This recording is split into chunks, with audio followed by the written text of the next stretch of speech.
dias atuais, né? Quando a gente trata de drenagem urbana.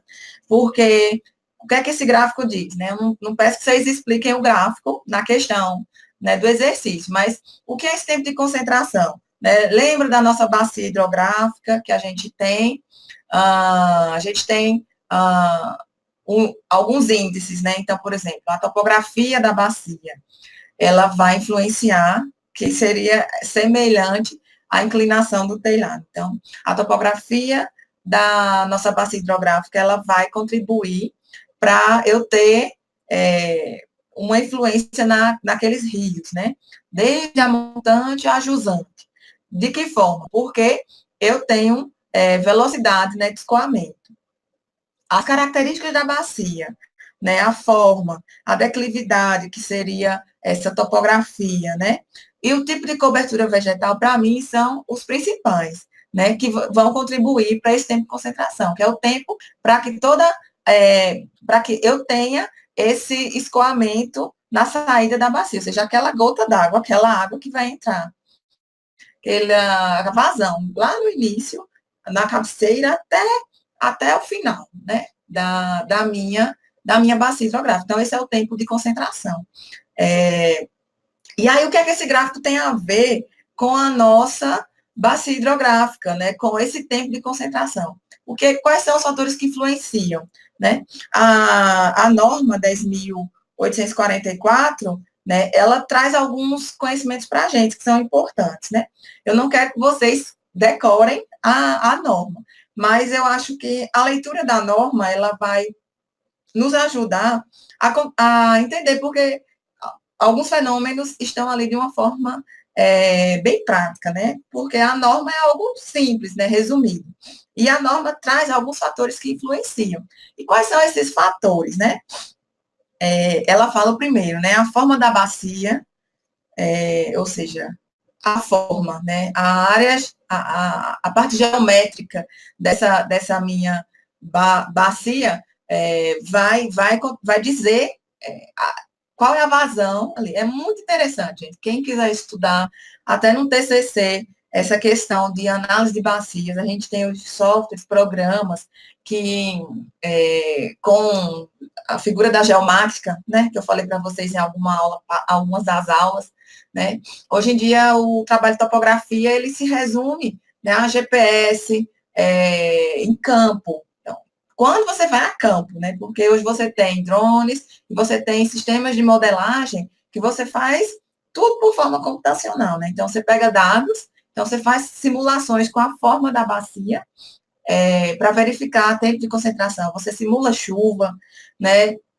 Então, é muito interessante. Quem quiser fazer algum TCC, por exemplo, estudar alguma bacia hidrográfica aqui do Distrito Federal, a bacia que nós estamos situados aqui no plano piloto, né? Quais são as interferências, né? Houve uma mudança, uma modificação aqui com a barragem do Paranoá, mudou um pouco. Mas a gente, quais são os locais que alagam mais? Será que a declividade, né? Em alguns locais dizem que a asa norte, ela alaga mais rápido do que a asa sul, porque ela é mais baixa. Então, essas influências a gente consegue verificar, e quem quiser escrever isso aí no TCC, eu apoio, porque eu acho muito interessante esse tipo de estudo, né? Então, voltando, né? A forma da bacia é um dos fatores, a declividade média da bacia, ou seja, eu consigo também, com a declividade, contribuir, influenciar nesse tempo de concentração. O tipo de cobertura vegetal, né? Então, o tipo de cobertura vegetal, eu acho que é o principal fator que a gente vai comentar aí nesse gráfico. Por quê? Porque o gráfico que vocês estão vendo, ele está dizendo, ao longo da linha do tempo, eu tenho uma determinada vazão. E se vocês observarem, né, não sei se vocês conseguem enxergar o mousezinho eu andando aqui, como a professora é Maria de Primeira Viagem nessa plataforma, mas essa primeira linha, né, mais baixa aqui, que é o hidrograma da área urbanizada, certo? Não consegue. Então, esse hidrograma da área urbanizada tem um lápis aqui, ó. Deixa eu ver aqui. Um lápis. esse primeiro hidrograma aqui, agora acho que vocês conseguem ver, né? Esse primeiro hidrograma da área não urbanizada, ou seja, aquela área que eu tenho a vegetação nativa, que não houve interferência ainda, né? Então, essa vazão aqui em cima, né, que é a vazão máxima num determinado tempo, né, de escoamento, vocês observam que ela, trazendo para essa linha aqui, eu tenho um determinado X, né? Vamos, X não, um Y, né? Vamos, eu tenho uma determinada vazão aqui, tá? Quando eu urbanizo essa área, o que é que esse gráfico está querendo dizer? Que o tempo de concentração, ele vai migrar daqui, desse tempo 1, para esse tempo 2, né? Por quê? Porque a minha área, e a vazão, ó, rapidamente, ela vai para o Y2. Por quê? Porque eu aumentei a minha, é como se eu aumentasse a minha velocidade, né, com que a área chega num determinado local. Então, vocês podem observar o quê? Que a cobertura vegetal, para mim, é um dos principais fatores que influenciam o tempo de concentração. Ou seja, quanto mais a área for urbanizada, mais eu vou ter um tempo mínimo, né, desse tempo de concentração. Observem que do 1 para o 2 eu tenho, isso é um trabalho muito interessante de pesquisa para se fazer, né? Qual é esse tempo, né?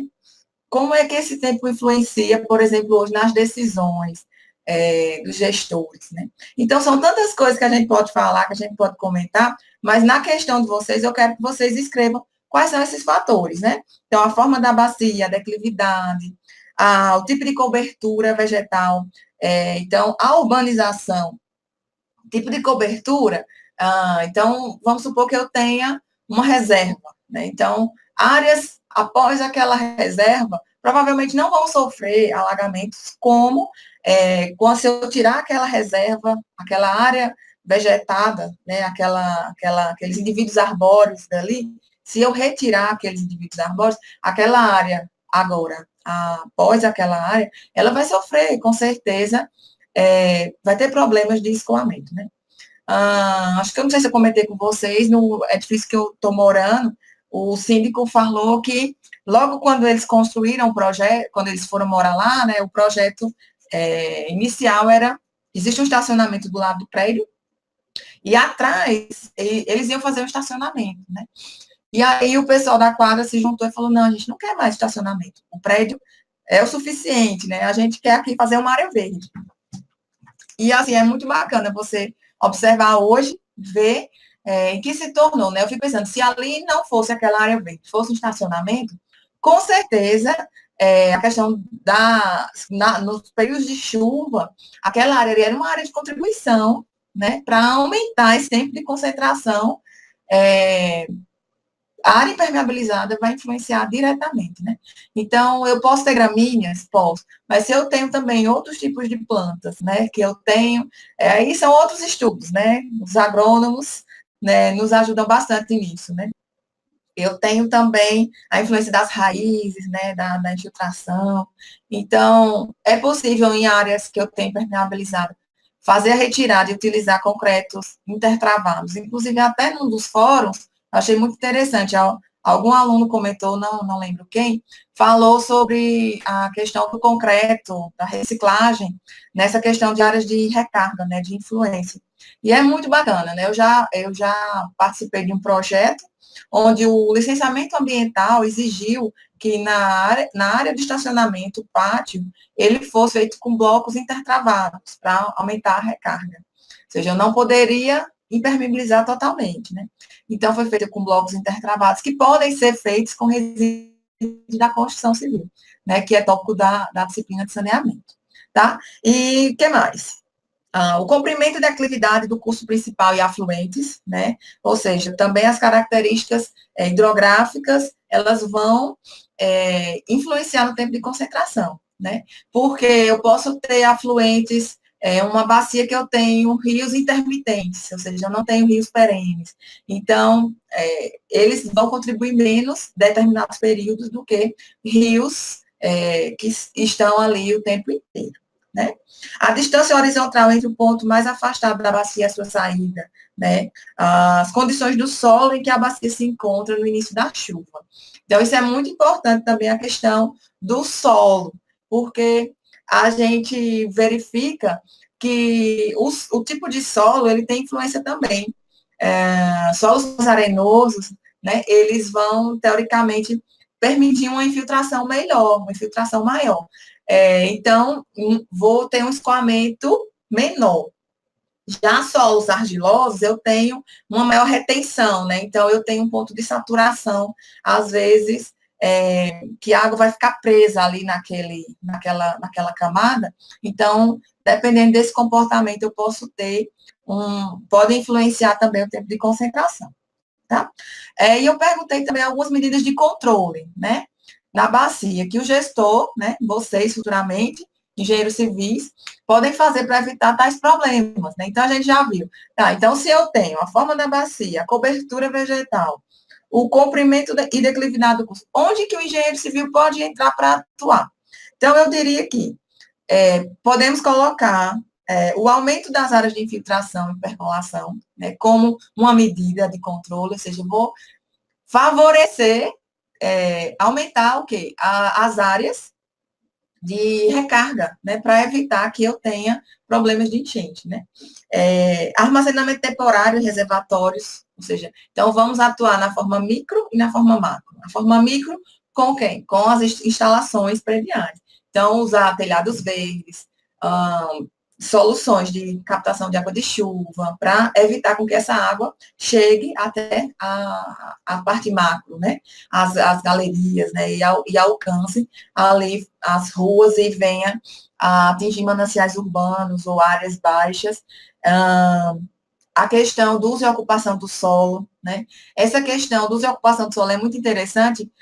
Acho que tem alguma das questões que ficou meio, a questão não estava bem clara com relação ao zoneamento, né? Então, assim, o zoneamento, pessoal, ele não tem interferência hoje na legislação. Ou seja, quando eu vou fazer um projeto de drenagem, a norma não é obrigatório que eu estude o zoneamento, né? Assim, era interessante que esses projetos eles fossem multidisciplinares, que a gente tivesse também arquitetos que são conhecedores, por exemplo, de planos diretores, que nos ajudassem a fazer esse estudo de drenagem, né? Com o conhecimento deles, a gente unisse as duas mãos, ali, 4 mãos, e melhorasse o nosso projeto, né? Então, a questão do uso e ocupação do solo vai influenciar diretamente. Então, se eu tenho áreas que, por exemplo, áreas de mangue, áreas que são áreas baixas, que alagam frequentemente, que eu tenho aquíferos que vão encher, né, e que ali são muito superficiais e que rapidamente então, eu não vou ocupar aquela área, porque vai estar sempre alagando. Mas a gente sabe que no meio urbano, a questão do uso de ocupação é complicada, né? Você retirar pessoas de um lugar para o outro, tem toda uma questão social. Então, o engenheiro civil, ele vai ocupar muitas vezes o papel de gestor e de decisor. Vocês observam aquele prédio que caiu lá em São Paulo, mudando um pouco do assunto, mas para eu poder fazer um link, que caiu lá em São Paulo por conta do incêndio, né? Ontem eu estava assistindo o jornal e, assim, os moradores, eles estão acampados ali na frente. Eles não têm para onde ir. Muitos falam assim, a gente não vai sair porque eu quero uma moradia. Então, a gente sabe que essa questão social é uma questão, é um problema, né? E a gente precisa, muitas vezes, nós vamos estar ali entre a pessoa que vai decidir e a população. Então, nós temos que dar o nosso papel, né, técnico, mas pensando como minimizar esses efeitos, né? A questão da educação ambiental também, da questão do lixo, da questão das pessoas usarem outras medidas de controle, sistemas de alerta. Então, são N fatores, né? Medidas que você pode fazer para minimizar os problemas de enchente. Então, vocês observam que, assim, a gente ficou aí quase 15 minutos, 10 minutos, numa única questão comentando. Então, tem muita coisa para falar. Sei que a prova vocês têm que vocês têm que escrever, têm que ler, leiam, pessoal, que vocês escreveram antes de dar o ok e mandar a questão. né, para que vocês escrevam o máximo de conhecimento, porque é importante, para ficar registrado, e que, como eu falei no início, é a função do engenheiro civil participar, muitas vezes, de projetos de tomada de decisão, tá? Vamos agora para a questão 3. Conforme as prescrições da BNT, NBR 10.844, de 1989, o sistema de águas pluviais e drenagem é o conjunto de calhas, ele fala, é o conjunto de calhas, condutores, grelhas, caixas de areia e de passagem e demais dispositivos que são responsáveis por captar água da chuva e de lavagem de piso e conduzir a um destino adequado. Então, assim, a norma é super clara, por isso que eu gosto da norma, né? Ela diz, olha, o sistema de drenagem de águas pluviais é o quê? Calha, condutor, nananana, e demais dispositivos, né, que são inerentes, né, que são responsáveis por captar água da chuva, né, de lavagem de piso e conduzir ao destino adequado. Então, não tem coisa mais clara do que a norma, né? Alguns problemas na hora de projetar e executar sistemas de drenagem podem ser evitados. Aí, a questão um pouco parecida com a questão 2.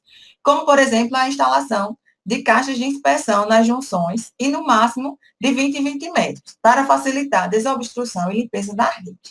Quais seriam outros procedimentos necessários para evitar problemas de entupimento, vazamento e rompimentos na rede? Observem que eu já dei para vocês alguns indícios nessa questão de que o sistema deve ser projetado ali. Eu preciso ter caixas de inspeção, né, nas junções, ou no máximo de 20 em 20 metros, né, para facilitar a desobstrução e limpeza, que a gente sabe que é muito comum. Mas quais seriam os outros procedimentos, né? A própria norma, ela traz alguns procedimentos necessários, mas vocês podem comentar. Então, o que é que a norma diz, né? A ligação entre os condutores verticais e horizontais é sempre feita por curva de raio longo, com inspeção ou caixa de areia, né? Então, essa questão do raio longo é justamente porque se eu tenho um raio curto, é muito mais fácil eu ter uma obstrução, né? Porque dependendo se passar algum galho, alguma coisa assim que venha obstruir na drenagem, porque a gente sabe que a chuva, quando vem,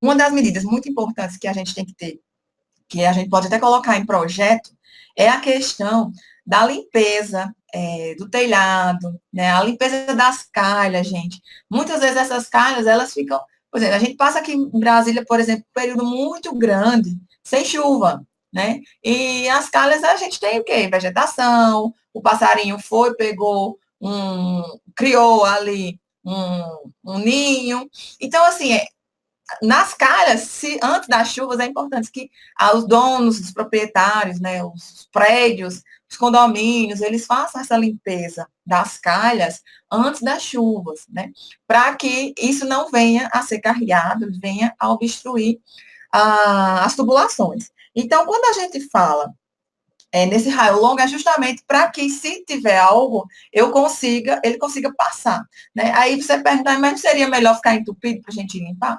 Então, assim, a norma fala dessa forma, né? Eu acho que as medidas de limpeza, elas vão evitar. Então, se eu tiver um raio curto, eu não vou ter problema, né? Mas ela fala que o raio longo, a princípio, é o mais indicado, né? Com inspeção caixa de areia. As canalizações enterradas devem ser assentadas em terreno resistente e sobre base apropriada, livre de detritos ou materiais pontiagudos. Então, observe que a norma fala que elas devem ser assentadas em terrenos firmes. Então, assim, isso aí é um conhecimento, gente, que até um leigo, teoricamente, tem, né? Então, assim, o engenheiro ele tem que ter esse cuidado na hora de instalar para evitar o quê? Problemas de vazamento. Lembra algumas imagens que tem lá na nossa aulinha? Ah, a rede ela foi instalada muito superficial. Então, por exemplo, se eu passar ali uma criança numa bicicleta, vai passar uma moto, vai fazer uma mudança, então eu vou arrastar um móvel. Então, a gente sabe que as canalizações elas têm uma resistência, mas não para suportar, por exemplo, um veículo, né, passando por cima. Então, é importante que elas tenham essa proteção, né, que elas fiquem em áreas realmente fora de passagens, né, e que elas sejam assentadas em terrenos firmes, para que eu fique, para que eu evite esse tipo de movimentação, né, nas tubulações e que venham a ocorrer possíveis vazamentos, né, e rompimentos na rede, porque aí é um transtorno, né. Quando a gente fala de drenagem de águas pluviais, não é tão trágico, porque teoricamente seria uma água um efluente que não tem uma contaminação tão problemática, por exemplo, como os efluentes de esgoto, né? Então, é importante, sim, fazer realmente, como o Marcelo está falando, a cama de areia para esses cantos, né? Que eu tenha ali que seja amortizado, né? Vamos dizer assim, todo a movimentação que possa ocorrer, a vibração natural, a movimentação do terreno, e não venha a causar rompimentos, né, trincas, né, e vazamentos. Tá? O que mais? A norma fala, o recobrimento mínimo deve ser de 30 centímetros, né? Então, a distância da tubulação até a superfície, né, o recobrimento mínimo, de 30 centímetros, já avisando aí evitar esses problemas. Quando houver risco de obstrução, deve-se prever mais de uma saída, né? Então, dependendo do projeto, se é uma magnitude muito grande, se é um projeto de um condomínio, de um empreendimento, então não vou ter só uma área, uma saída, né? Então eu tenho que fazer, permitir que esse fluxo, que esse efluente, ele possa se deslocar e que eu evite essa concentração, né, na minha área. Então, essa mais de uma saída é importante. Lajes impermeabilizadas devem ter declividade mínima de 0,5%, aquela inclinação que a gente conhece, que permite esse escoamento, né? Calhas e beiral e platibanda devem ter declividade mínima também de 0,5%. Então, observem que quando eu vou instalar uma calha, né, eu não posso colocar ela reta do início ao fim do telhado. Então, eu tenho que escolher o local onde eu quero que essa água seja armazenada, qual é o caminho preferencial dessa calha, né, dessa água. E aí eu coloco essa inclinação. Bom, pessoal, então é isso. São alguns procedimentos que a gente pode fazer para evitar esses problemas de entupimento e vazamento. Existem outros, professores? Existem. Então, vocês fiquem à vontade para, com a experiência de vocês também, darem a contribuição e escreverem, tá ok? Vamos para a questão 4.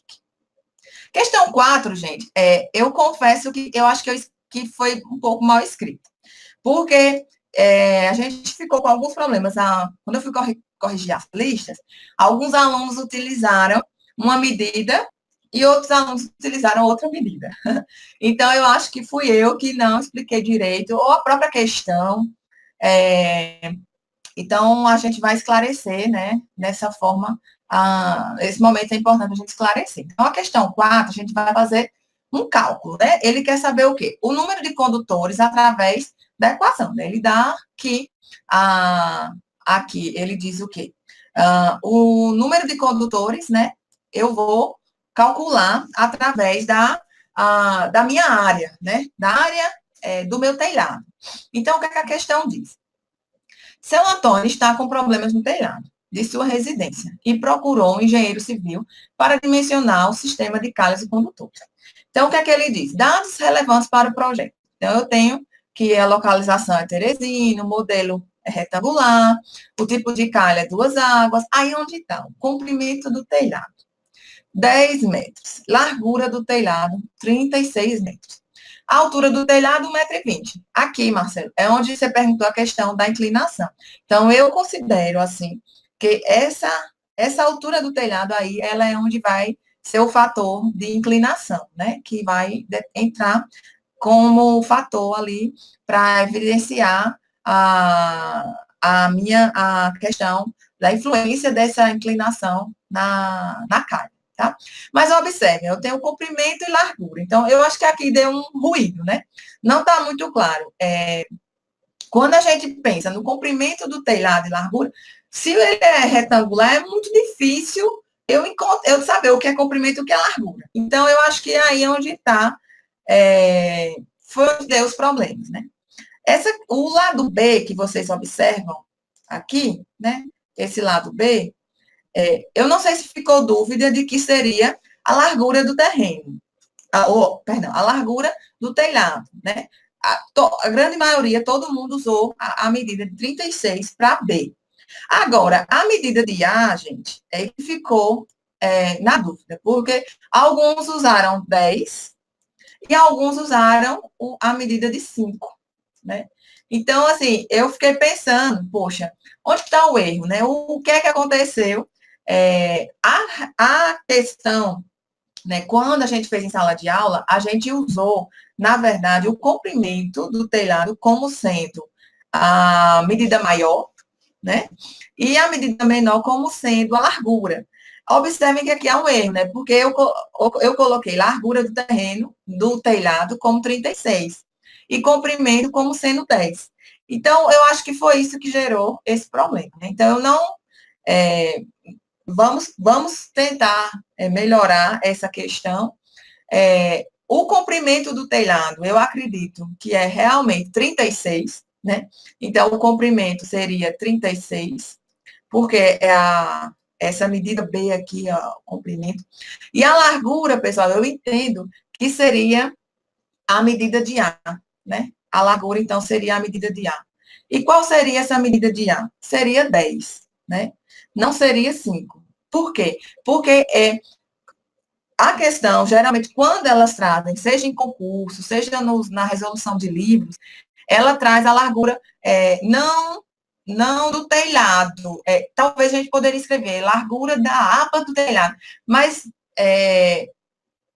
ele considera, na grande maioria, que essa medida aqui é a medida da largura, né? Que no caso aqui está trocado. Bom, enfim, vamos tentar chegar num consenso, então, caindo essa questão na prova. Vocês observem que o comprimento é a medida maior, tá? Considerem o comprimento como a medida maior. Então, aqui o B seria 36, certo? E a medida de A, então, seria a medida da largura, né? Da largura. E essa largura, então, pessoal, é a medida que a gente dá na questão, tá? Vocês não vão dividir ela por 2. Porque a gente está considerando a área de contribuição, pessoal, desse lado aqui, certo? Então, é como se fosse, eu estou calculando isso aqui. Eu não estou calculando essa parte aqui ainda. Vocês observam que eu quero fazer o cálculo do número de condutores nessa linha aqui, né? E depois eu vou multiplicar por 2 para encontrar do outro lado. Então, por isso que a gente coloca como sendo a medida inteira. Eu não vou dividir por 2, né? Porque subtém-se que a largura é a medida dessa parte aqui, né? Eu espero que a gente tenha conseguido esclarecer isso, tá? Para vocês. Eu quero perguntar, é necessário a gente resolver a questão? Todos vocês fizeram, assim, todo mundo acertou, houve só esse ruído aí de 5 e 10, né? Eu acho que eu prefiro passar essa questão, porque o nosso tempo já está quase 10h15, a gente precisa correr, tá bom? Se vocês tiverem dúvidas nos cálculos, busquem lá Sumiu a voz? Opa! Vocês observem lá no exercício, voltou a voz? Tá sem voz? Conseguem ouvir? Ok? Ok para vocês. Beleza. Ok, beleza. Então, a gente vai passar, porque a gente já tem a resolução dessa questão na nossa aula, tá? Vocês busquem lá na nossa aula o IA 3 e tá lá a resposta, tá? Para a gente não perder um pouquinho de tempo. A questão 5 também a gente não vai resolver, não houve nenhum problema. vocês todos responderam. Ah, houve só um problema também, que foi com relação ao desenho. Eu acho que eu também não me expressei bem. Essa questão está respondida lá também na nossa aula.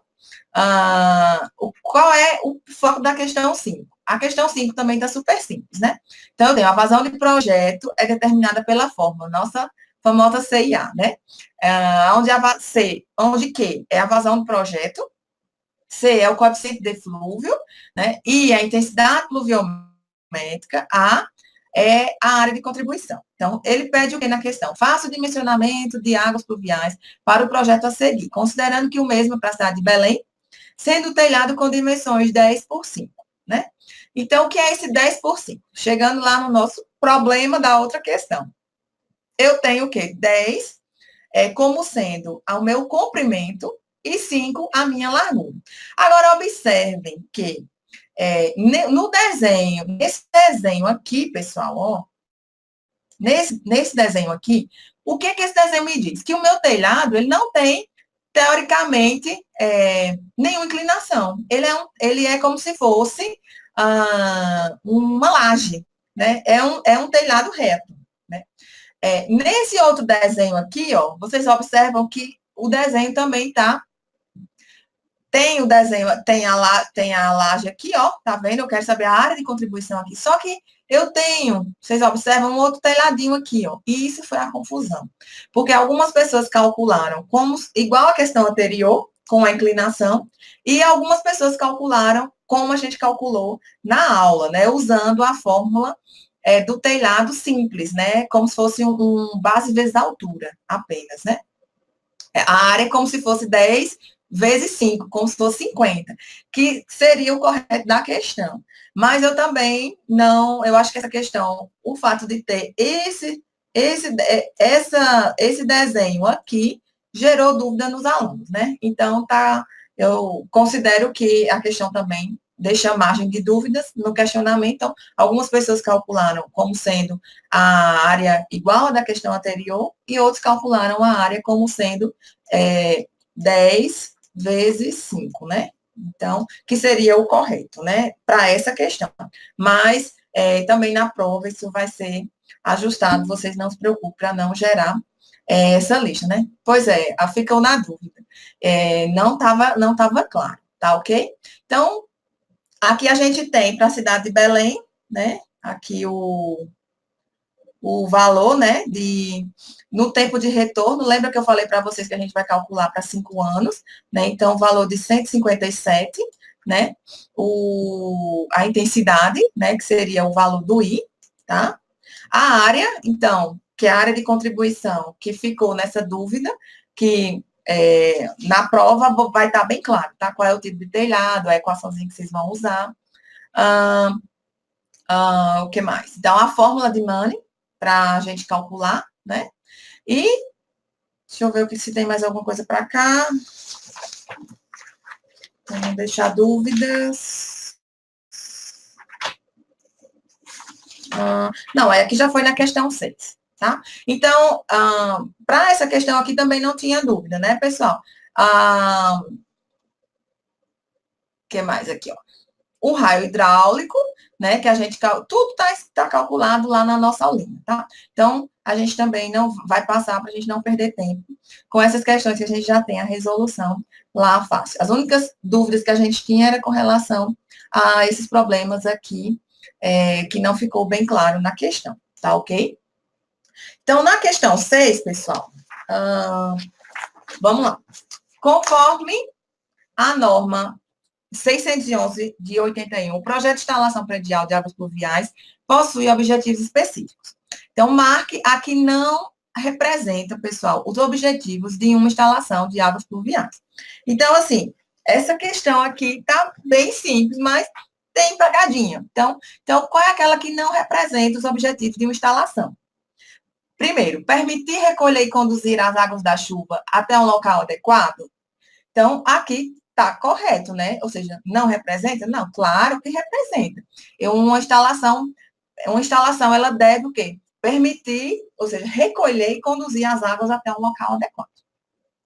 B, conseguir uma instalação perfeitamente estanque. Então, teoricamente, essa é também um dos objetivos, né? O que é uma instalação perfeitamente estanque? É aquela que eu não tenho vazamento, né? Que a minha água ela vai entrar na tubulação e vai sair só no local adequado. Então, esse é um dos objetivos da instalação de águas pluviais. Permitir facilmente a limpeza e desobstrução também, pessoal, né? A gente está vendo que, beleza, eu preciso ter o que? A limpeza e desobstrução da minha instalação. Aí vem essa alternativa D aqui, ó, escoar as águas com ruídos excessivos, né? Então, gente, aqui de cara, eu já vejo que isso aqui não representa. Então, a alternativa D. Por quê? Imagine, você está no sossego da sua casa. Então, você tem, alguém está limpando, lavando um local. E aí você começa a ouvir o barulho. Aí deu aquela chuva. Meio que o barulho da chuva é muito bom, dormir com o barulho da chuva, né? Mas não é esse o objetivo. Ruídos dentro de uma tubulação, você fica... gente, é uma coisa muito interessante. Não sei se vocês já ouviram. Eu morei numa casa, eu era muito pequena. Mas eu lembro que de vez em quando tinha um barulho, tinha uma tubulação próxima à sala de jantar. É muito engraçada essa história. Parecia que tinha um rato. O rato, a gente escutava ele querendo subir, sei lá. E minha mãe dizia, tem um rato na tubulação de águas pluviais, de alguma coisa. Então, assim, isso marcou. Então, assim, é muito ruim ouvir esses tipos de ruídos, né? Com água, e imagine com outras coisas, né? Mas então, voltando. Então, o ruído excessivo, ouvir algum tipo de ruído é normal, né? Porque, dependendo da velocidade, vai ter sim. Então, o ruído, muitas vezes, ele não é só do fluxo, mas sim da forma como a minha tubulação foi instalada, né? Se foi em braçadeira, se foi num local que ela está solta. Então, assim, não é o objetivo. Então, essa alternativa aqui é a que não representa, tá? Resistir aos esforços mecânicos atuantes na tubulação. Sim, aqui é preciso que eu tenha essa alternativa que representa, assim, é um dos objetivos, tá ok? Vamos para a questão 7. A fim de cumprir aos parâmetros estabelecidos nos projetos de águas pluviais, analise 1. Através do projeto e a apresentação do detalhamento do desenho da cobertura, obtém-se a intensidade pluviométrica da edificação?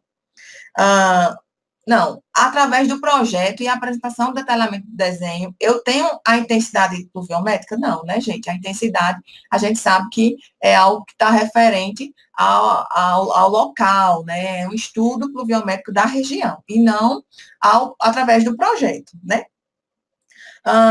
2. Uma vez definido o cálculo de parâmetros, o cálculo dos parâmetros dimensionais de um projeto de águas pluviais, os valores do sistema pluvial são confirmados por meio de tabelas específicas, né? Então, essa alternativa daqui, ela seria correta, porque quando eu defino o cálculo, ou seja, dos parâmetros do meu projeto, ou seja, eu vou verificar, né, naquela calha, naquele projeto, por meio de tabelas, né? Então, essa alternativa está correta, né? 3. A ocorrência de curvas em calhas pluviais implica a adoção de índices de acréscimos de vazão de valores maiores para cantos arredondados do que para cantos retos, né? Então, assim, essa questão, essa alternativa, ela não tem muita coerência, né? Quando eu falo o quê? A ocorrência de curvas em calhas pluviais implica a adoção de índices de acréscimos? Não, a questão do movimento, ou seja, tem a calha, geralmente a gente evita fazer essa curva, né? Então, geralmente eu coloco um condutor para que a água ela venha apenas reto, ou seja, eu tenho a minha calha e eu tenho logo ali a minha descida, né? Então, ficar circulando com a água em calhas não é o objetivo, né? Não é muito comum, assim, não faz parte do dimensionamento, né? Não é uma tubulação sob pressão. Então, essa alternativa aqui, ela não estaria correta. Então, a alternativa, então, seria a letra C, tá? Apenas a 2, como sendo a alternativa correta. Vamos agora para a questão 8, tá? De acordo com a norma, né, 10.844 e 1989, instalações prediais de águas pluviais, o intervalo de tempo decorrido entre o início da chuva e o momento em que toda a área de contribuição passa a contribuir para determinada seção transversal de um condutor ou calha é denominado de quê? Né? Então, essa questão aqui, a gente já comentou, né? Então, seria o quê? O tempo de concentração, né? Que a gente tem para, vamos voltar aqui, ou seja, o tempo decorrido do início da chuva, no momento em que toda a área de contribuição passa a contribuir. Lembra daquela questão que a gente falou, do tempo de contribuição, toda a água que entra até o que sai, os fatores que influenciam, então seria o tempo de concentração. Aí a Nayara está perguntando, professor, esse acréscimo de índices não poderia ser aumento de perda de carga? Poderia. Não, assim, quando ele fala aqui, ó, adoção de índice de acréscimos de vazão, ele está querendo dizer o quê? É como se eu tenho que fazer um cálculo, eu tenho que colocar um percentual, índice de acréscimo de vazão, porque ele está querendo dizer assim, que eu tenho uma obstrução, eu tenho, a água, ela vem uma velocidade, e aí eu vou fazer uma curva, por exemplo, né? Aquela água ali, ela tem ela perde, não seria a perda de carga no sentido de uma tubulação fechada, num conduto fechado, porque ela é um conduto livre, né? Então, não seria essa perda de carga, mas seria, sim, uma diminuição da velocidade, né? Mas a gente compreende que esses tipos de curvas, eles não são adequados para as calhas, né? A gente não deve usar esse tipo de dispositivo para o dimensionamento, né? Não sei se eu consegui explicar, mas eu estou entendendo o que você está falando, né? Poderia ser o aumento da perda de carga, poderia ser semelhante, né? Mas não seria, a gente não trata de perda de carga nesse caso. Mas a questão, ela não estaria correta justamente por isso, né? Porque não implica na adoção de cálculos, eu não calculo índice de acréscimo, né? Eu tenho apenas, talvez, um problema na minha calha por essa curva, né? Mas eu não calcularia isso no dimensionamento da calha. Seria mais ou menos esse o X da questão, tá ok? Então, essa alternativa 8, então, seria o tempo de concentração, como a gente já viu. Questão 9, né? Essa questão 9, gente, eu confesso que ela não está muito bem escrita, né? É da Consulplan, né? De 2013. A gente não tem aqui qual foi o cargo, né? Mas ela fala o seguinte, ó, com relação aos condutores horizontais de instalações de águas pluviais, assinala a alternativa incorreta, né? Então, a gente viu lá que na norma, lembra que a gente comentou? Na questão 2, devem ser projetados sempre que possível com declividade uniforme e de, no mínimo, 0,5%. Correto, né? A gente verificou que isso aqui está na norma, né? O dimensionamento dos condutores horizontais de seção circular deve ser feito para escoamento com lâmina à altura igual a 2/3 do diâmetro interno do tubo, né? Então, vamos supor que eu tenho uma seção circular, né? Vamos supor que eu use esse tipo de conduto, né? O que ele está querendo dizer? O escoamento da lâmina, ele tem que ser 2/3 do diâmetro. É como se o meu escoamento ficou um pouco mais para baixo, é um pouco mais para cima. Então, é como se eu tivesse água nesse nível aqui, né? Do diâmetro interno do tubo. Então, seria esse o mais adequado, né? Numa seção circular, né? Para não trabalhar com ele como sendo forçado, né? Aí a ligação C, a alternativa C, ele diz assim, a ligação entre os condutores verticais e horizontais será sempre feita com curva de raio curto, né? Com inspeção ou caixa de areia, conforme o tubo esteja aparente ou enterrado. Então, a questão traz essa alternativa como sendo a correta, né? Que não seria raio curto. Então, eles dizem o quê? Que seria um raio longo, né?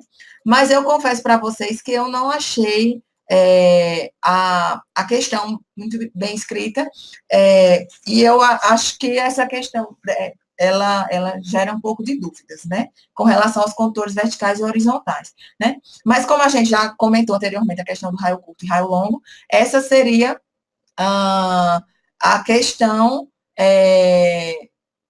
que seria a correta. Então, eu não concordo, né? Mas essa é a questão do que ele marca como a correta, né?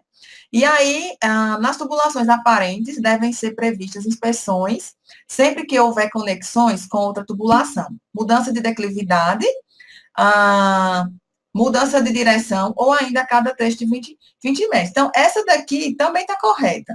Então, é como se ele não tivesse nenhuma alternativa, né? É incorreta. É justamente porque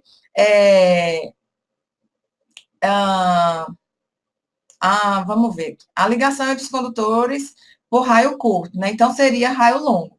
Então, essa seria a questão incorreta, né? Ah, tá, entendi agora o que você falou. Mas, assim, verifique que, quando ele fala ligação entre os condutores verticais e horizontais, não é isso mesmo. Está correto. Essa é incorreta. Era outra coisa, era outra coisa que eu iria comentar, que eu acho que eu acabei esquecendo, porque essa alternativa, essa questão, ela foi anulada, né, no concurso, né, gerou certas dúvidas, né, mas a gente considerou aqui como sendo essa justamente por isso aqui, porque não seria raio curto, e sim raio longo. Obrigada aí pela ajuda. Então, vamos lá para a questão 10. De acordo com a NBR 10.844, as instalações de drenagem de águas pluviais devem ser projetadas de modo a então, conduzir a vazão de projeto para as unidades de tratamento de esgoto doméstico. Então, não, né, gente? A gente já viu que águas pluviais com águas residuárias, com esgoto, não. Elas têm que ter o quê? O sistema separado, eles não podem estar juntos, tá? Concentrar os esforços provocados pelas variações térmicas a que estão submetidas. Concentrar os esforços provocados pelas variações. Então, função, elas devem concentrar os esforços? Não, né? Assim, elas devem serem projetadas para suportar, né? E não para concentrar. Essa palavra concentrar os esforços é que eu acho que ela não é a maneira correta, né? Isso mesmo, Roberto, elas devem absorver e não concentrar, senão eu vou concentrar, pode ocorrer problemas ali de vazamentos, né? De trincas e outros tipos de problemas, né? Então, letra C, permitiu que a limpeza da obstrução de qualquer ponto, beleza, ok. Então, essa seria a nossa alternativa correta, né? Recolher e escoar nas canaletas os detritos e resíduos trazidos pela ação dos ventos. Bom, vai vir com certeza, mas esse não é o objetivo. Elas não devem ser projetadas para isso, né? Como a gente falou no início, até esse material aqui, ó, ele deve ser retirado, deve se proceder o quê? Uma limpeza, né? Uma limpeza nas áreas, tá? Questão 11, né? Para a gente concluir, porque a gente tem pouco tempo, mas eu acho que a gente consegue estender um pouquinho para a gente discutir a lista de saneamento, tá? Quem não estiver fazendo saneamento, então vai estar livre, tá? Então, vamos lá para a questão 11, para a gente não perder tempo. Quanto aos dispositivos de proteção e aos exercícios simulados de combate a incêndio, edificações, julgue os itens a seguir relativos ao combate a incêndio. Marque a alternativa errada. Então, na letra A, o que é que a letra A diz? Em todos os locais de trabalho, é obrigatória a manutenção de uma placa indicando os locais. Então, ele quer saber o quê, pessoal? Alternativa errada. Então, em todos os locais de trabalho, é obrigatória a manutenção de uma placa indicando os locais de acesso e abandono em caso de emergência. Então, eu considero que essa aqui é a alternativa que seria a alternativa errada. Porque eu tenho que ter, pessoal, placas de indicação, né, a norma fala apenas em locais que seriam halls, né, seriam o quê? Halls, corredores, rotas de fuga, né, então, assim, todos os locais de trabalho, eu tenho que ter esse local, então, ficou meio assim, né, o uso de hidrantes só é permitido aos integrantes do Corpo de Bombeiros, só é permitido aos integrantes do Corpo de Bombeiro Militar. Vamos ler aqui, ó. Todas as portas de emergência devem ser colocadas de forma a serem abertas no sentido de saída, para que não impeçam as vias de passagem, certo, né, pessoal? Mesmo os estabelecimentos dotados de chuveiros automáticos, sprinklers, devem ser providos de extintores portáteis a fim de combate combater o fogo em seu início, certo, né? Então, não é só porque eu tenho os sprinklers que eu devo não ter os extintores, né? Então, eu também tenho que ter. De acordo com a norma, né, a ANR, que fixa as cores que devem ser usadas nos locais de trabalho para a prevenção de acidentes. O verde é a cor que caracteriza a segurança e deve ser empregado para identificar, entre outros, canalizações de água, caixas de equipamento de socorro de urgência, caixas contendo máscaras contra gases, portas de entrada e salas curativas. Bom, então, assim, a questão é uma questão do STM, né, que vocês viram aqui, é uma questão que foi, eu não coloquei o ano, pessoal, mas eu acho que essa questão é do ano de 2017, não, 2016, porque foi o último concurso, né, que teve, esse ano teve, mas não foi desse ano. É uma questão não muito fácil, né, a gente poderia ficar com dúvidas aqui na letra B e na letra A questão da cor é uma questão de norma, né? E a D e a C é uma coisa assim que, teoricamente, a gente consegue, por eliminação, considerar que ela está correta, né? Então, eu ficaria na dúvida entre a A e a B. A alternativa que ela marca é a alternativa A, né? Eu entendo, talvez, que seja porque a norma fala que não é só em todos os locais que é obrigatório essa questão das indicações de placas, né? Mas sim apenas nos locais para ter questão de emergência, né? As saídas de emergência. Então, nas saídas eu tenho que ter essa indicação. A questão dos hidrantes, eu tenho certas dúvidas, né? Eu até comentei com você em sala de aula que essa matéria eu não domino. Essa matéria, então, a Roberta está falando, é a letra B, pois ela está dando exclusividade ao corpo. Mas os brigadistas, pois é, então, é muito bom, assim, ter alguém comentando essa questão, né? Porque quando ela fala que é só obrigatório, eu fiquei na dúvida com essa questão também. Os integrantes do Corpo de Bombeiros, né?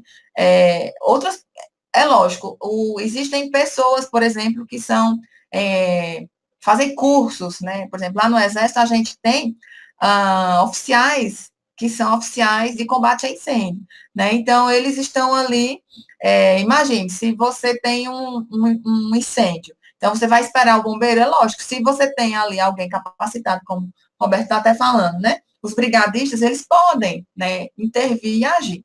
Então, a questão, ela traz a alternativa A, mas ficou na dúvida, né? Então, a gente vai analisar porque é interessante. Se todos os locais é importante saber, né? Você tem razão. Então, a gente vai rever isso daqui, tá? Porque eu acho que essa questão se ela caiu na prova, então, para a gente não ter dúvida e não precisar anular, então vamos considerar como sendo a questão B, já com o apoio aí dos nossos militares, do pessoal, como sendo a alternativa correta. Ok, pessoal? Para a gente não deixar o uso dos hidrantes apenas para o Corpo de Bombeiros Militares. Então, vamos não marcar o que a questão fala que a banca fala como sendo a A, e vamos usar a alternativa B, ok? Então, se cair na prova, essa seria a alternativa correta. Caso ou haja alguma mudança, a gente se fala, se combina e a questão é anulada, mas eu acredito que não vai ter problema, tá bom? 12. Então, essa daqui também eu achei interessante, uma questão simples, né? Grandes incêndios podem ser evitados se forem detectados logo no início. Quais são os dois sentidos humanos, né? É uma questão, assim, muito simples, que podem detectar a ocorrência de uma combustão, né? Quando ela se inicia, ou seja, você diz, poxa, eu acho que tem alguma coisa estranha, né?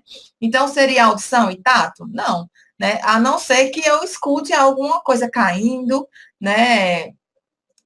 Mas a questão não seria essa alternativa correta, porque a gente obtém o quê? Que o olfato seria a primeira coisa, né? Que a gente observa como sendo um indicador de que está tendo algum incêndio, né?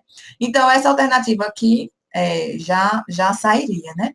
Então, ficaria o quê? A alternativa C e a alternativa E, né? A gente considera, então, que seria a alternativa E, porque eu sinto o cheiro de alguma coisa queimando e logo eu vou procurar, né? Eu vou ver se realmente existe algum foco de fogo, né? De incêndio, de fumaça. Então, essa seria a alternativa correta, né? Ok, aí aos meus universitários, especialistas aí do incêndio, do fogo. A questão 13, pessoal, ela está querendo saber se é verdadeiro ou falso, né? Então, ele diz o quê? Mesmo os estabelecimentos dotados de chuveiros automáticos Splinks devem ser providos de extintores portáteis, a fim de se combater o fogo quando se inicia. Então, essa questão está correta, né, pessoal? É mais ou menos o que a questão... vamos ver aqui, ó. Mesmo os estabelecimentos dotados de chuveiros automáticos... Isso, eu vou dar uma olhada. A prova começa domingo, segunda, né? Eu vou dar uma revisão aí depois dessa nossa aula, pode ficar tranquilo. Mesmo os estabelecimentos dotados de chuveiros automáticos devem ser providos de extintores portáteis, a fim de combater o fogo quando se inicia, né? Então, a gente considera que é verdadeira, né? Essa questão, porque extintores portáteis são aqueles que estão ali, não é só porque eu tenho um Splink que eu não vou ter os extintores. O Juarez está falando, chuveiros automáticos somente atuam quando o incêndio atinge a proporção de acionamento da ampola para proteger a edificação, não sendo projetado com a finalidade de combate e princípio de incêndio. Excelente, muito bom, obrigada. 14, né? Considere um princípio de incêndio, que o princípio de incêndio esteja ocorrendo em um equipamento elétrico na gráfica de um órgão público, que está repleto de resmas novas de papel para impressão e materiais de informática. Em relação à prevenção e ao combate a esse foco de incêndio, julgue o item a seguir como verdadeiro ou falso.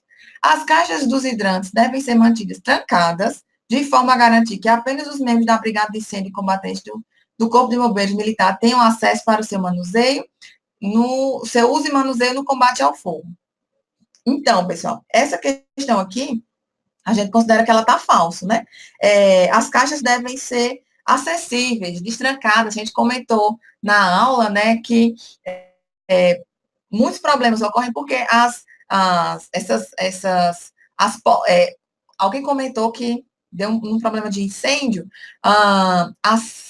as saídas, a porta corta-fogo, ela estava fechada, as saídas de emergência. Então, assim, imagine, né, o caso da Boate Kiss, né, tantos outros exemplos que a gente tem, né, então, nesse caso específico da questão, é falso, né, porque como o Roberto até falou, alguém capacitado, que também foi treinado, também a gente mesmo pode pegar o extintor, né, então, eles não devem ficar trancados, eles devem ficar de fácil acesso, realmente. Até porque, se eu tranco, imagina o bombeiro chega, até achar a chave, então não é o recomendado, né? Vamos lá para a questão 15. São equipamentos utilizados para o combate a incêndios hidrantes. O gás, o extintor, o Juarez está falando, isso é causa de multa, né? Quando vistoria, exatamente. Né? Não pode estar fechado, tem que estar acessível, né? O extintor de espuma, o detector de fumaça, os splints automáticos. Vamos ler novamente. Os equipamentos utilizados para o combate a incêndios são os hidrantes, o gás, o extintor, o detector e os splints. Quer dizer se é verdadeiro ou falso, né? Então, seria falso, né, pessoal? Porque o detector de fumaça, ele não seria um equipamento utilizado no combate a incêndio. Ele pode ter, mas ele não é um equipamento, né, no combate a incêndio, né? Então, é falsa essa questão por conta do detector de incêndio, né? Vamos lá para 16 e 17 para a gente encerrar, que nós já estamos chegando perto das 11 horas, né? Muito bom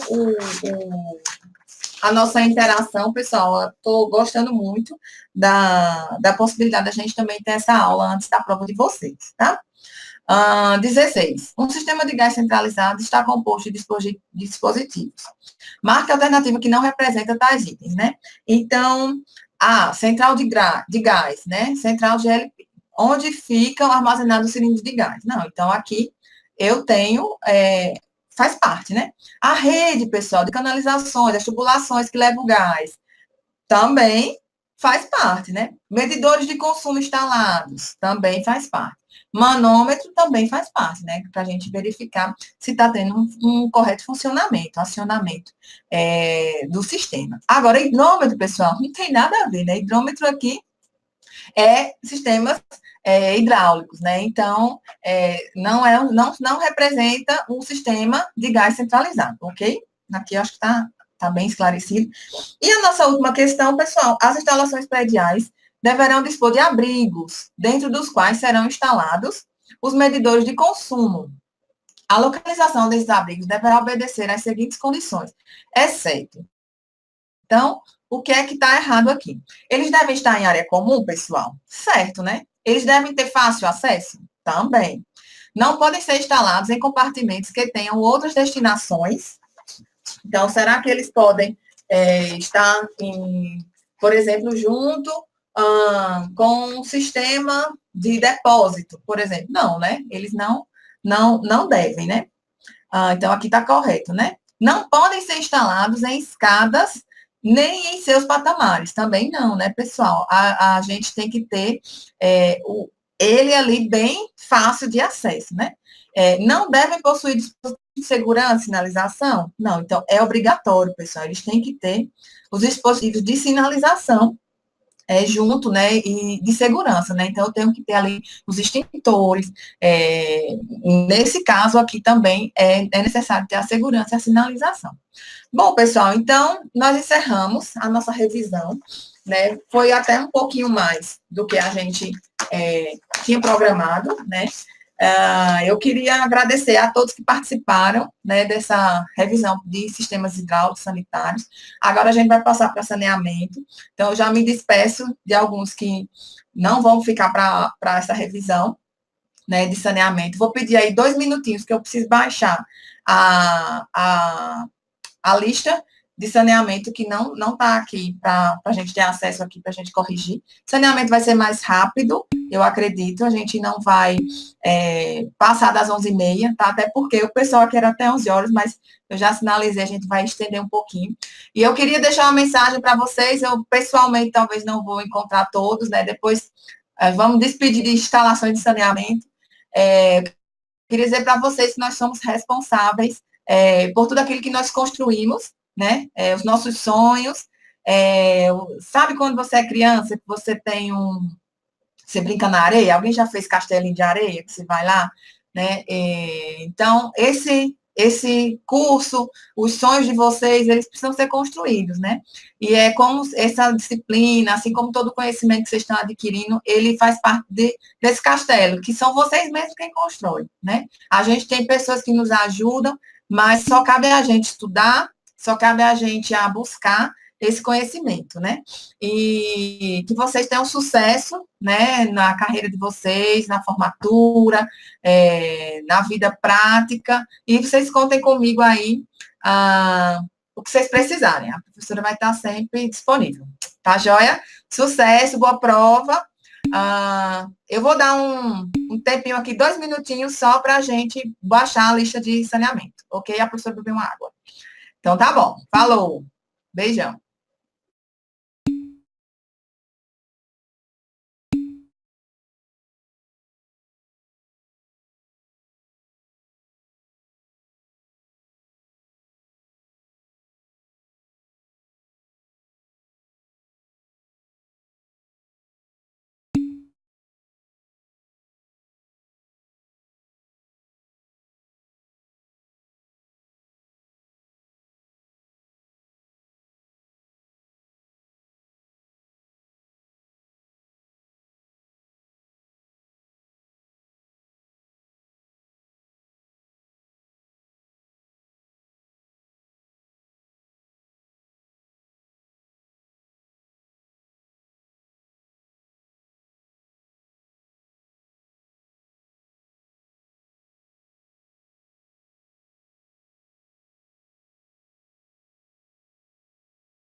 Pronto, pessoal. Não sei se todos ainda estão aí. Vamos, então, iniciar nossa revisão de saneamento, para a gente conseguir cumprir aí o nosso prazo, nosso horário, né? E a gente liberar o rapaz que está aqui nos ajudando. Vamos lá. Já carreguei aqui, então, a lista de saneamento, tá? Vamos lá, então, para a gente concluir, para vocês irem almoçar. Questão 1. Vamos ver se eu aumento mais um tiquinho aqui. Tá dando para ver todo mundo? Ok. Então, vamos lá. Questão 1. A lei, agora saneamento. Muda o disco, liga outro canal. A Lei 12.305, né, de 2010, instituiu o quê? A Política Nacional de Resíduos Sólidos, né? E altera a lei, que isso daí não importa. Né? Vamos só lembrar que ela é de 2010, pessoal, ela não é uma lei nova, né? Ela já está com 8 anos, e que ela está, por 8 anos já, ela, teoricamente, instituída, a implementação dela já deveria ter sido feita praticamente no todo, né? E a gente observa aí furos e o caos, né? Ainda que a gente tem no nosso país. Então, assinale a alternativa que não representa o que é um objetivo da Política Nacional de Resíduos Sólidos. Essa questão, pessoal, ela é uma questão simples, mas que houveram alguns erros, porque tanto nessa quanto numa outra, que é bem típico, assim, de artigo mesmo da lei. Então, pegar a lista e correr atrás, né? Então, qual é a alternativa? Que não representa o objetivo. Se a gente abrir, é porque eu não carreguei. Mas se vocês abrirem a política, vocês vão ver que lá ela tem, um dos primeiros artigos dela fala sobre os objetivos da política, né? Então, assim, qual é o que não representa? Letra A. Estímulo à adoção de padrões sustentáveis de produção e consumo de bens e serviços, né? Então, assim, a lei é um estímulo à adoção de padrões sustentáveis? Sim, né? Então, essa alternativa está correta, tá? Agora, eliminação da periculosidade dos resíduos, né? Pessoal, essa daqui está errada. Por quê? Quando eu falo em periculosidade dos resíduos perigosos, é uma coisa que independe da norma, da lei. É algo que está inerente ao produto, né? Então, eu não tenho como eliminar essa periculosidade com a instituição, não é o objetivo da política. E sim, o objetivo da política é minimizar os efeitos dessa periculosidade, né? O destino correto dos materiais. Então, essa alternativa aqui, então, seria a alternativa que não representa, né, um objetivo, tá ok? Letra C. Adoção, desenvolvimento e aprimoramento de tecnologias limpas como forma de minimizar os impactos, né? Sim. Então, ela fala lá de você ter minimizar os impactos através de adoção e desenvolvimento de tecnologias, né? Ele sugere. Incentiva a indústria da reciclagem, né? Ela é super clara, ela fomenta isso, né? De você ter planos, né, de reciclagem. Então, seria essa alternativa. Beleza? Questão 2. De acordo também ainda com a Lei 12.305, o Plano de Gerenciamento de Resíduos Sólidos é o quê? Né? Será aprovado ou não pela autoridade estadual competente nos empreendimentos e atividades não sujeitos a licenciamento ambiental, em razão da incompetência absoluta da autoridade. Bom, pessoal, assim, questão totalmente sem nexo, né? Da incompetência, né? É lógico, a gente sabe que alguns são, mas assim, não é por isso que ela vai deixar de ser aprovada ou não. Se ele é incompetente ou não, em alguns casos, esse plano de gerenciamento, ele passa, sim, pela aprovação. Mas, na grande maioria, ele não depende da aprovação. O plano de gerenciamento de resíduos sólidos é algo simples, algo que cada instituição faz, por exemplo, o IES, no local onde você trabalha, você faz esse plano de gerenciamento, não precisa de aprovação de ninguém, né? Em alguns casos, de licenciamento, eles exigem, mas, assim, não é obrigatório, né? Não tem que fazer isso. É algo, assim, que você faz, é um plano de gerenciamento interno. É parte integrante do processo de licenciamento ambiental, do empreendimentos, é parte integrante do processo de licenciamento ambiental, do empreendimento ou atividade pelo órgão competente do CISNAMA. né? Então, aqui é onde está essa outra questão, ela traz essa aqui, pessoal, é a alternativa correta, pela questão, mas também gerou algumas dúvidas, né? É parte integrante do processo de licenciamento ambiental, do empreendimento ou atividade pelo órgão competente do CISNAMO. Então, o que é o CISNAMO? Né? É um sistema do Ministério do Meio Ambiente que eu tenho lá um controle, né? Eu tenho um controle da situação, do gerenciamento, onde é feito o quê? Um diagnóstico. Então, eu tenho lá a prefeitura, vamos supor, vamos usar o Distrito Federal como exemplo, mas teoricamente ela não é um exemplo muito comum no país. Mas vamos supor que eu tenha a cidade da Ceilândia, né? Então, a Ceilândia, eu tenho lá instituição de um plano de gerenciamento, né? Aí eu tenho a cidade de Itaguatinga, né? A cidade satélite de Itaguatinga. Então, eu tenho um outro plano de gerenciamento, né? A gente sabe o quê? Que aqui em Brasília a gente tem o quê? A SLU, que ela tem o quê? O seu plano de gerenciamento de resíduos sólidos. Por quê? Porque eu tenho um aterro sanitário que está sendo instituído, e para ir para o aterro sanitário, vai apenas aqueles resíduos que não forem tratados, né? Que eu não tenho destinação. Não foi para reciclagem, não foi para compostagem. Então, eu vou fazer algum tipo de licenciamento ambiental, ele diz o quê? O CISNAM, eu tenho o quê? Eu tenho dados do gerenciamento dos resíduos sólidos. Então, a cidade da Ceilândia, Taguatinga, a SLU, ela tem o quê? Um diagnóstico. Eu tenho, por completo, qual é a situação real. Quantos caminhões são coletados? Qual é o volume? Quantas toneladas de vidro? Quantas toneladas? Então, a questão está dizendo o quê? Que esses dados, eles são alimentados, né, pelas administrações públicas no CISNAMA, né? Então, ele está dizendo o quê? Que, de acordo com a lei, o plano de gerenciamento, né, ele é parte integrante do processo de licenciamento, porque o licenciamento, ele vai, teoricamente, necessitar de algumas informações que no CISNAMA eu tenho, né? Então, será que aquela região, ela tem um sistema de gestão de gerenciamento de resíduos sólidos? Então, se eu tenho aqui a SLU, tem que informar ao CISNAMA. Então, existe um link, né, uma alimentação a esse, é um sistema, né, sistema nacional, né, de meio ambiente. Então, eu vou ali alimentando, até porque anualmente, a cada 2 anos, eu acho que a cada 2 anos, o Ministério do Meio Ambiente, ele emite um diagnóstico, né, vocês podem entrar no site do Meio Ambiente e vai ter lá, né, o diagnóstico dos resíduos no Brasil, né. Então, aí você tem um perfil de como está sendo tratado, né?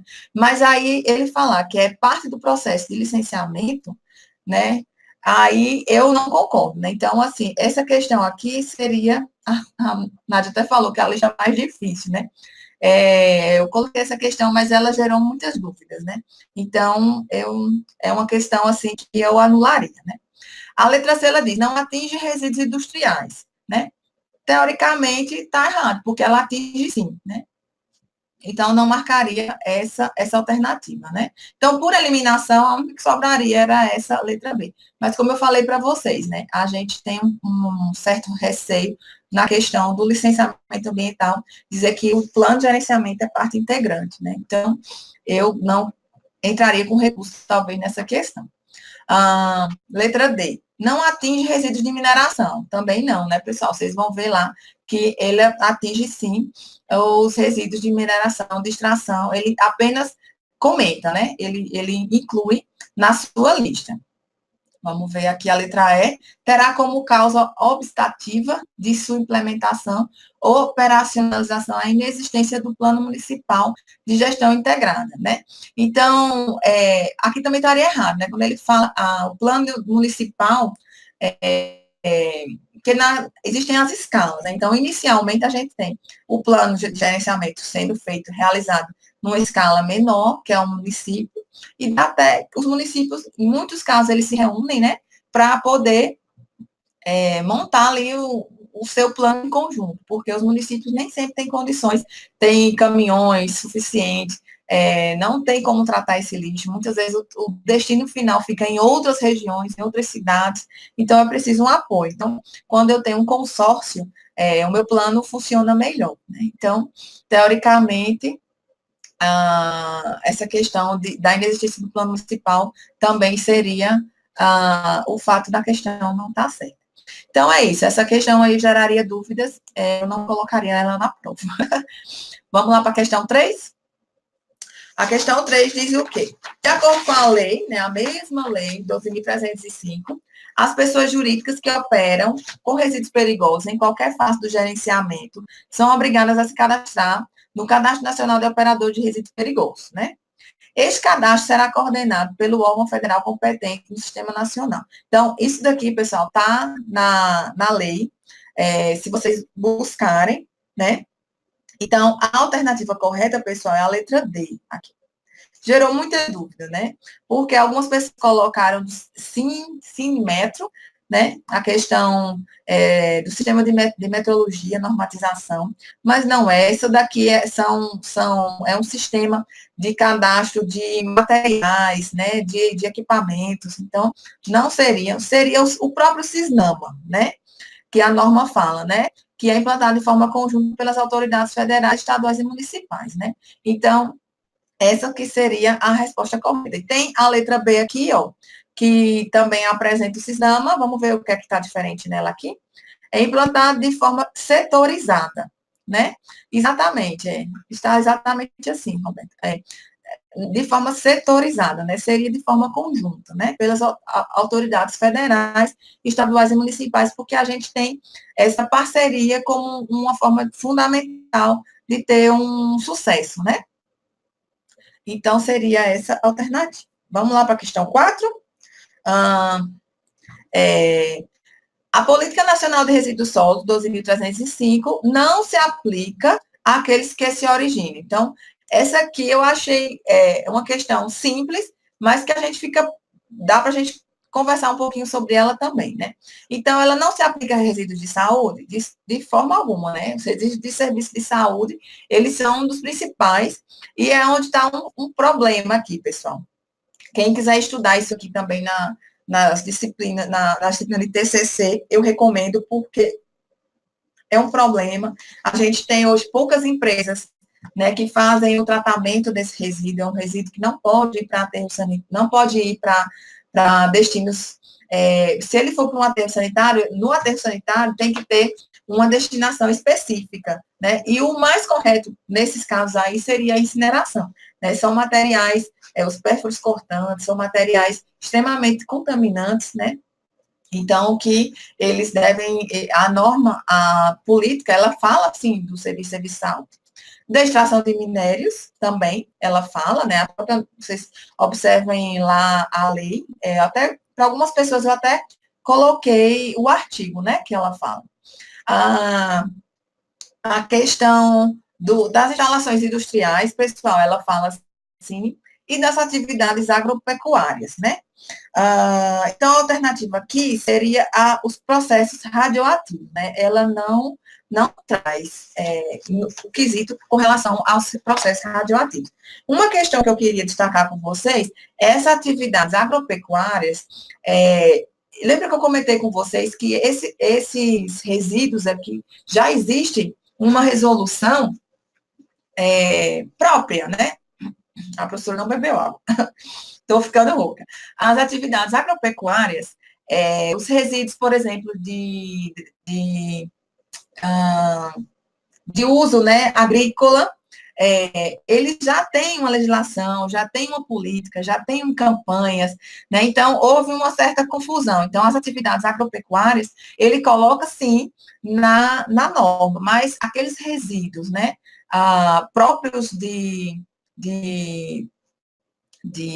contaminantes para os pesticidas, né, os materiais, ela não aborda especificamente, né, porque já tem uma legislação própria. Beleza? Vamos para a questão 5 agora. Para efeitos da lei, né, o que é que a lei fala, né?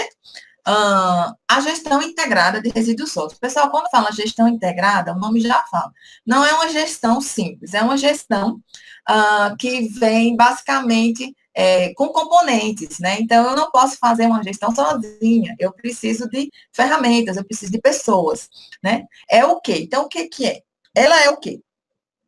é um conjunto de mecanismos e procedimentos que garantam à sociedade informações e participação nos processos de formulação, implementação e avaliação das políticas públicas relacionadas aos resíduos sólidos.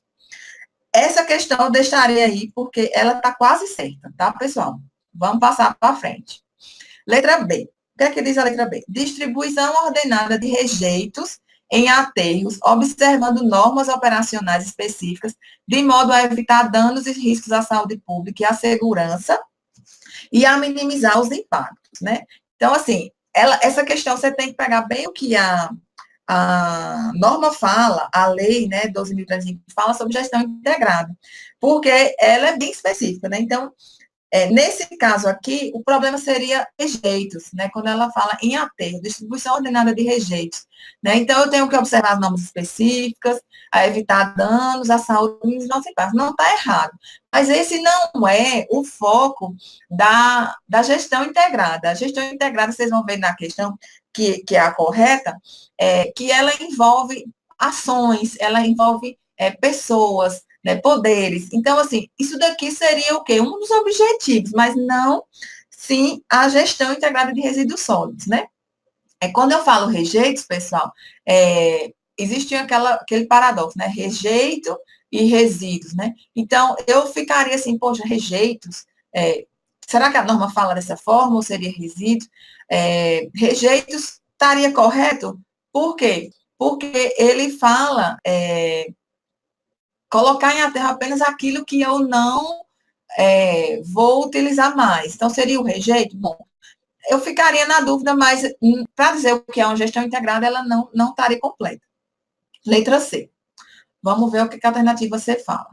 O ato de, ou seja, a gestão integrada é o ato de natureza contratual firmado entre o poder público e fabricantes, importadores, distribuidores, tendo em vista a implementação da responsabilidade compartilhada pelo ciclo de vida? Não, né, pessoal? Isso aqui a gente já viu que é o quê? A logística reversa, né? Esse é o conceito de logística reversa, né? Eu tenho ali a responsabilidade compartilhada. Então, o produto que foi utilizado, que não é mais utilizado, ele volta para a cadeia produtiva, ou seja, os fabricantes recebem. Então, esse não é a gestão integrada. Letra D. É o quê? O conjunto de ações voltadas para a busca de soluções para o quê? Para os resíduos sólidos, de forma a considerar as dimensões política, econômica, ambiental, cultural e social, com controle social e sob a premissa do desenvolvimento sustentável. Bom, pessoal, essa daqui é a resposta certa. Se vocês observarem o que diz lá a lei, é justamente isso que ela fala. E quando a gente fala em gestão integrada, lembra que eu falei que eu não posso pensar num ambiente sozinho, eu tenho que pensar ela como sendo uma política integrada, né? Então, eu tenho que verificar fatores, né? Seja econômico, social, ambiental, cultural, não posso só dizer, ó, não pode fazer isso porque meio ambiente não pode. Sim, mas e a sociedade, né? E as atividades, né? E a questão econômica. Então, a gestão integrada, essa seria a questão, a alternativa mais correta, porque eu passo por todos esses pilares, tá ok? A alternativa a ela fala o quê? É o conjunto, seria então o conjunto de ações exercidas direta ou indiretamente nas etapas de coleta, transporte, não está errado, tratamento, destinação final, ambientalmente adequado, resíduos sólidos, disposição final, de acordo com o plano municipal. Tá, mas se eu não tiver o plano, então eu não tenho uma gestão, então, assim, não seria a alternativa mais correta. Então, quando eu falo em gestão integrada, pessoal, é um conjunto de ações, tá? Voltadas para buscar soluções para os resíduos sólidos, de forma a considerar todas essas dimensões, né? Que antigamente era um tripé e agora passou a ser muito maior, porque antes eu tinha apenas, era questão econômica, social e ambiental, né? Agora a gente já tem as questões políticas, as questões culturais, então a norma ela ampliou esse leque, tá? Vamos lá para a alternativa C. Isso. Exatamente. Muito bem lembrado, Roberto. A alternativa seria as etapas de gerenciamento, muito bom, que seriam as etapas de coleta, transporte, tratamento e destinação, que a gente viu bem direitinho e que vocês podem implementar quando eu vou implementar um processo de gerenciamento. Então, eu tenho essas etapas bem claras. Observem lá num dos primeiros slides da nossa UIA, que ela fala a diferença de gestão e gerenciamento. Muito bem lembrado, tá bom? Vamos lá para a questão 6. A lei, ela que institui a Política Nacional de Resíduos Sólidos, são geradores de resíduos sólidos as pessoas físicas e jurídicas de direito público ou privado que geram resíduos sólidos por meio de suas atividades, entre as quais inclui o consumo, né? Então, essa alternativa está correta, né, pessoal? Né? Seriam o quê? Pessoas físicas ou jurídicas, né? Direito público ou privado, né? Que geram resíduos por meio de suas atividades. Então, são quem? Os geradores de resíduos sólidos. Somos todos nós, indústrias, população, animais, todos, né? Alternativa 7, né? Vamos lá para a alternativa 7. Em relação à caracterização dos resíduos sólidos, segundo a lei, a assinala alternativa é incorreta. Então, vamos lá. Quanto à origem, tem-se o quê? Que os resíduos podem ser domiciliares, de limpeza urbana. Então, isso aqui, pessoal, tá tudo, ó, agro, silvopastoril, serviço de saúde, tudo conforme está lá na nossa lei, na nossa política, tá? Quanto à periculosidade, podem ser perigoso ou não perigoso, certinho. Os resíduos perigosos são aqueles que, em razão de suas características de inflamabilidade, corrosividade, toxicidade, patogenicidade. Então, isso daqui também, né, está correto. Apresenta o quê? Risco à saúde. Não. A alternativa D, ela fala o quê? Os resíduos não perigosos são aqueles que não trazem riscos à saúde, né? E mas se são perigosos, eles não trazem riscos à saúde e são caracterizados em razão de sua natureza, composição, volume são equiparados aos resíduos de saúde? Não, né, pessoal? Porque os resíduos de saúde a gente já viu que eles são extremamente perigosos. Então, essa seria a alternativa correta. Beleza? Vamos lá para a questão 8. São instrumentos, isso aqui, pessoal, muita gente errou, mas, pessoal, isso aqui é como o Roberto falou, está na lei, você tem que ir lá no artigo, porque eu não imprimi a lei, pessoal, mas você vai lá, para alguns eu expliquei, coloquei lá na questão. São instrumentos da política nacional de resíduos sólidos, os estados, isso aqui está seguindo lá, né? Então, a norma fala que na política, quais são os instrumentos? O plano é um instrumento? Sim, pessoal. Os planos são instrumentos da política. O que é um instrumento? O instrumento é aquilo que vai possibilitar a execução da política, né? Então, os planos vai possibilitar com que eu tenha uma política implementada? Sim, beleza. Então, ele é um instrumento. O monitoramento e a fiscalização ambiental sanitária, sim, a norma fala que é necessário ter fiscalização para que a política seja executada da maneira correta. Incentivos fiscais e financeiros, né? Então, tudo isso aqui está na norma como sendo instrumentos, pessoal. A coleta seletiva, a logística reversa, então, isso daqui está tudo na norma. Agora, a norma não fala dessa proteção à saúde pública e da qualidade ambiental. Não que isso não seja algo a ser considerado, né? Mas, como instrumento, ela não é um instrumento, seria como se fosse um objetivo, seria uma execução, ou seja, importâncias, né? Então, vamos lá para a questão 9, agora, para a gente adiantar. Então, de acordo com a Política Nacional de Resíduos Sólidos, a logística reversa, né, que a gente já viu que é definida como instrumento de desenvolvimento econômico, social, por um conjunto de ações, procedimentos e meios destinados ao quê, pessoal? A viabilizar a coleta e restituição dos resíduos sólidos ao setor empresarial, para o seu reaproveitamento, seu ciclo de vida, né, produtivo, ou outras destinações ambientalmente adequadas. Então, deste modo, desses resíduos que a gente apresentou aqui, né, quais são, né, ele quer saber para quais resíduos, segundo essa política, deve ser estruturado e implementado o sistema de logística reversa, mediante o retorno aos produtos, após após o uso pelo consumidor, de forma independente do serviço público, né? Então, seria resto de comida, pessoal? Não, né? Restos de comida são resíduos orgânicos, eles vão voltar para o fabricante? Não, eles têm uma destinação totalmente diferente, né? Resíduo da construção civil, aí entra um parêntese, né? O resíduo da construção civil é uma mistura, né? Então, eu tenho aqui agregados, graúdos, miúdos, eu tenho brita, areia, cimento. Então, pessoal, o resíduo da construção civil já misturou, eu vou voltar para o fabricante? Não tem como, né? Então, eu tenho que dar um outro destino, né? Aí, Aí vem as pilhas e baterias. Então, aqui é onde está a nossa alternativa da questão, né? Então, é o foco aqui. Quais seriam os outros produtos, né? Então, computadores, celulares, equipamentos. Esses equipamentos tecnológicos, todos podem voltar para o fabricante, né? Risco biológico também não. E resíduos de pó de varrição também não. Ok? Muito bem, lâmpadas fluorescentes também, Juarez, exatamente, né? A questão dos medicamentos, pessoal, também, eles não, teoricamente, a logística reversa, ela não aborda, ele aborda apenas o ciclo de vida, né? Ou seja, eu vou poder pegar, por exemplo, vamos supor que eu tenho essa caneta, esse lápis. Então, vamos supor que eu voltasse isso aqui para o fabricante. Eu usei, o fabricante vai transformar essa tampa numa outra tampa. Né? Ele vai derreter. Só que a pessoa, o fabricante que produziu essa caneta, ela não tem, muitas vezes, tecnologia para derreter isso daqui e fazer uma nova tampa. Então, fica complicado. Então, alguns materiais, eles passam por reciclagem, eles passam por eles são tratados de uma outra forma, eles são reutilizados, né? Agora, por exemplo,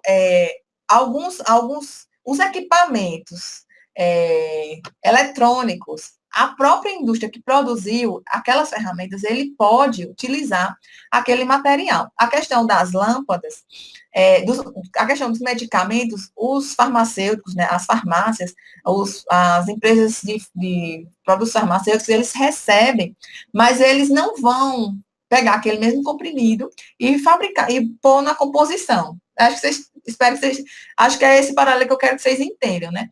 A logística reversa, ela permite o quê? Que o produto, ele volte para a cadeia produtiva que o fabricou. Então, quando eu tenho isso é possível, eu tenho logística reversa. Mas eu tenho um tipo de logística reversa que é indireta, que não vai para a cadeia produtiva, que fez aquele produto, mas que ele volta para um similar. Por exemplo, a questão dos pneus, né? Os pneus, eles podem ser reutilizados de alguma outra forma. Eles são utilizados. Eu posso derreter aquele pneu e para fazer um novo pneu, né? Então, eu posso pegar aquele pneu usado e posso fazer o que eles chamam de recauchutagem. Eu vou recapear, eu vou utilizar ele. Então, será que a empresa que fabricou o pneu tem tecnologia para fazer isso? Ou é uma outra? Se é uma outra, pessoal, teoricamente a logística reversa ela não é direta, ela é indireta, né? Então, esse é um dos questionamentos aí da logística reversa, tá bom? Vamos para a questão 10, para a gente adiantar. Questão 10. O ciclo hidrológico sofre fortes alterações nas áreas urbanas, devido principalmente à alteração da superfície e à canalização do escoamento. Aí aqui vem uma questão muito parecida com as questões de instalações hidráulicas na sistemas, né, na questão da drenagem. Preciso vocês observarem, até comentei em sala de aula. Essa UIA, ela tem, parece que a gente está numa continuidade, elas estão muito ligadas, essas matérias, né? Então, ele quer saber o quê? Acerca da drenagem urbana, assinale a alternativa correta. A letra A, o princípio de escoamento rápido das chuvas, ou seja, escoamento rápido das chuvas, adotado no dimensionamento das redes de drenagem, promove grande sustentabilidade urbana, pois diminui o volume, pessoal? Não, né? Então, se eu tenho escoamento rápido, eu tenho o quê? Um aumento, né? Então, não vou diminuir, vai aumentar o volume a ser lançado nos rios, né? Aumenta a carga, né? Letra B, pessoal, o que é que diz aqui? De acordo com o Estatuto da Cidade, a elaboração do Plano Diretor de Drenagem Urbana é obrigatório e deve ser compatibilizada com o zoneamento ambiental. Lembra que eu comentei isso, pessoal? A questão do Plano Diretor, essa questão de ser obrigatória, né? O Estatuto da Cidade, ele diz que deve ser, né? Que as pessoas devem trabalhar em conjunto, né? Mas a questão do zoneamento, né? O Plano Diretor de Drenagem Urbana ter essa obrigatoriedade, né? É importante que se tenha, né? Mas nem sempre a gente tem, porque em muitas cidades, pessoal, a gente não tem nem zoneamento definido, né? Mas ele vai estar diretamente ligado a questões dos projetos de drenagem urbana. Como eu falei para vocês, justamente pela disposição em que estão as pessoas, as cidades, as indústrias, né? O comportamento urbanístico da cidade, tá? A questão C, o que é que ele fala? O escoamento superficial, ou seja, o runoff, É determinado considerando-se o grau de absorção de solos, pessoal, da área urbana e o nível de arborização da cidade.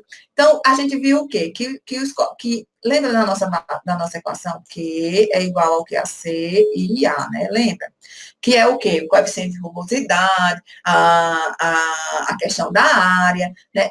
A absorção, né, quando a gente fala aqui de solos, né, o escoamento superficial é determinado considerando o grau de absorção de solos. Pessoal, assim, seria uma questão quase correta, mas não é o foco, né? Ela tem o quê? Um fator que influencia, lembra? Que a gente viu essa questão daquele nosso gráfico, né? Que a gente tem um aumento da vazão, do tempo de concentração numa bacia por conta da urbanização.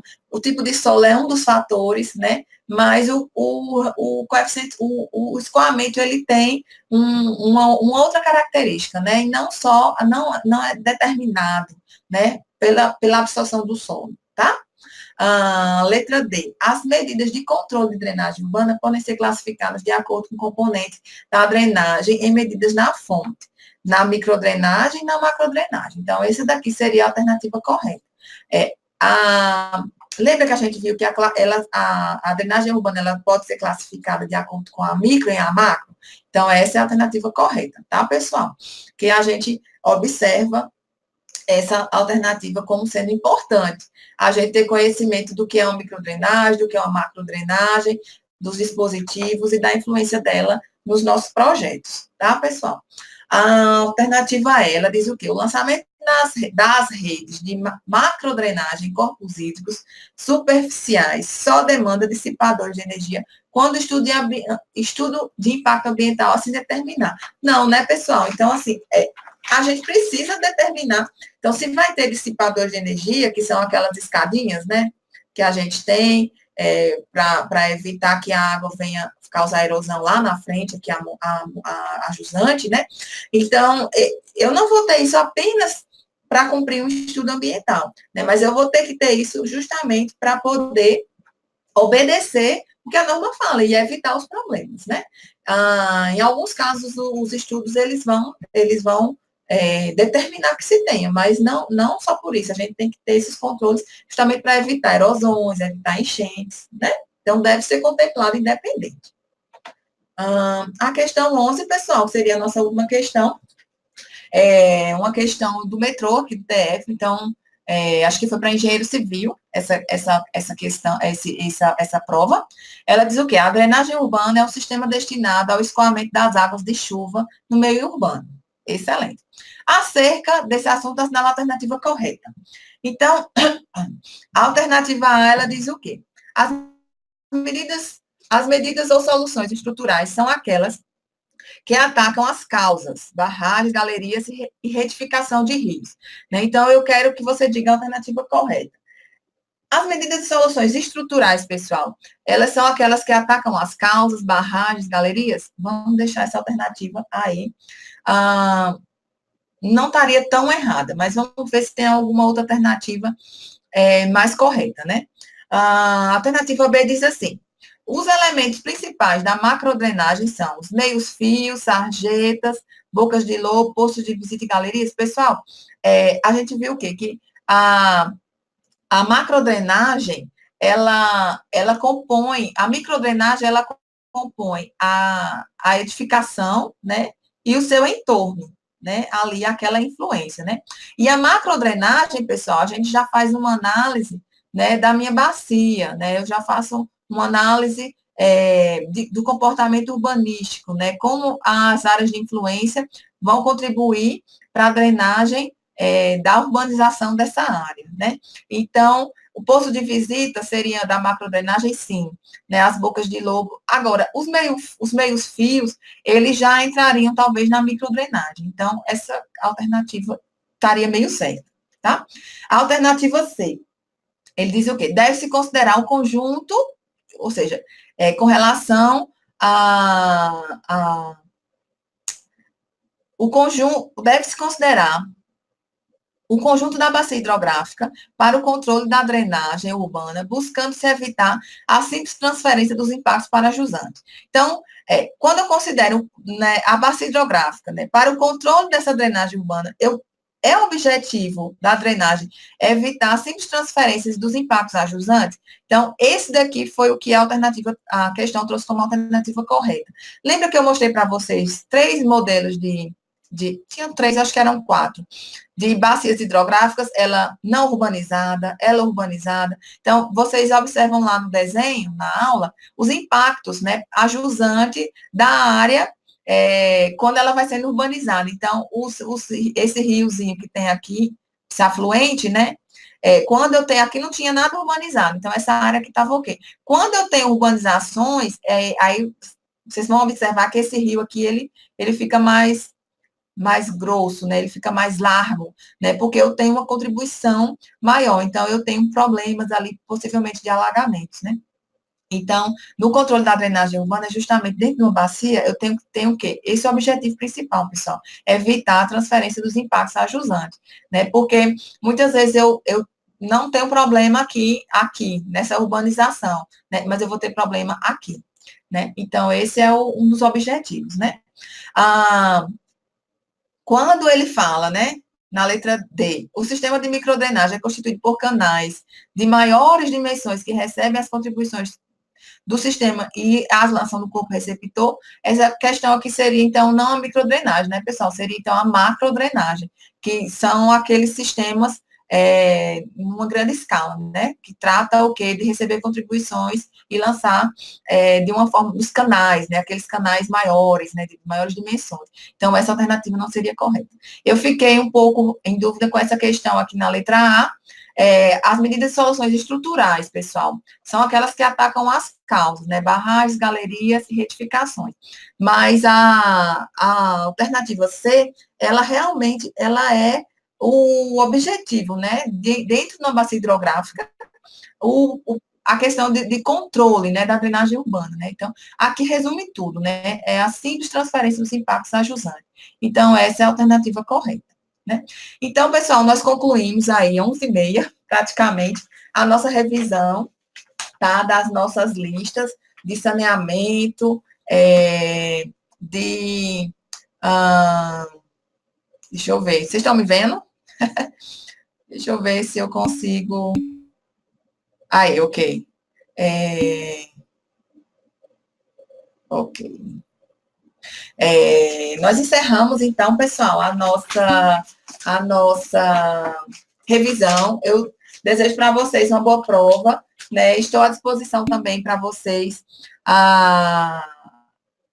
após as provas, as correções, vamos torcer que não tenham nenhum problema de questão de correção, que vocês consigam responder, que façam essa prova, façam logo, pessoal, não adiem as provas de sistemas hidráulicos, sanitários e saneamento, façam, né, com a resolução das questões que a gente fez na aula de hoje, vocês vão sair muito bem na prova, né, vão tirar notas boas, mas o importante é o aprendizado, né, que vocês saiam com essa questão de que eu sou um engenheiro civil, mas que eu penso, né, eu tenho cuidado ali com o meio ambiente, com as questões ambientais, tá bom? Desejo sucesso para vocês.